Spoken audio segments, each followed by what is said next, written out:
لور چې کوم د پردو خلکو سره رابطې ساتي بل سړی ته خبر دی چې په دې کور کې جنۍ ده زه ورسره رابطه ساتم او ته د خپلې لور نه خبر نه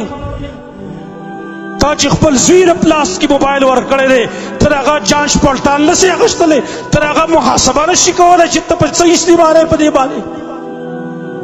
ستا موبایل کې دي څه دارنګې زه خپله لور او خپله خور چې زه د ډریور سره یوازې ما کېنولي ایو ډریور مې اوس ورسره کله ایسې به کالج ته وړي او سکول ته وړي او بیا د هغې سره په سیټ کې ناست دی او ګپې شپې لګوي فساد خو د دې نه جوړ شوی دی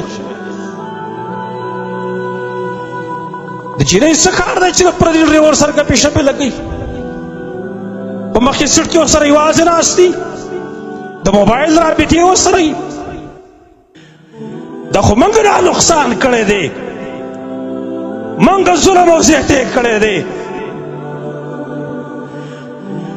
لہذا معاشره موږ ټوله په خپله باندې ګنده کړه ګنې که ما د خپلې لور ما د خپلې خور د خیال ساتلی ما په پرده کې ساتلی ما د دې آیات د لاندې هغې له ژوند ورکولی وقرن فی بیوتکن ولا تبرجن تبرج الجاهلیة الاولی خپل کور کې اوسېږئ بهر ته بغیر د ضرورت نه مه راوځئ او که ما خپل لور ته او ما خپل زوی ته د دې آیاتونو درسونه ورکړي وی مجالسو کې مې کینولي وی چې وقل للمؤمنین یغضوا من ابصارهم مؤمنانو ته خپل نظرونه ښکته کوي قل للمؤمنات یغضضن من ابصارهن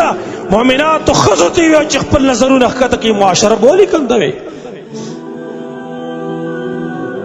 سوال درته کومه منت درته کومه ټول نوجوانانو وروڼو ته ویم ټول نوجوانانو خویندو ته ویم دا ځواني موږ سره نه پاتې کېږي ګورئ دا ځواني یو څو ورځې ده دا ختمېدو واله ده موږ باندې یو ټیم را روان دی دا وجود به کمزوری شي ومن نعمره ننکسه فی الخلق موږ چې چاله وی عمر ورکړو بیا د هغه په اندامونو کې موږ کمزوري پیدا کړو نن دغه ښایسته مخ تا به کوت کېږي بیا ګورئ دا ښایسته یخته به خرابېږي دا ښایسته سترګې به خاورې خوري دا ښایسته لاسونه به خاورې خوري د یو چند منټونو دپاره خپل الله هم موږ خفه کړو خپل مور و پلار هم موږ ذلیله او رسوا کړو نن په دې خپل مور و پلار باندې موږ دومره رحم نه کوو دومره په هغې باندې موږ ترس نه کوو چې ګورئ اورې شرط ته چې پلاني کور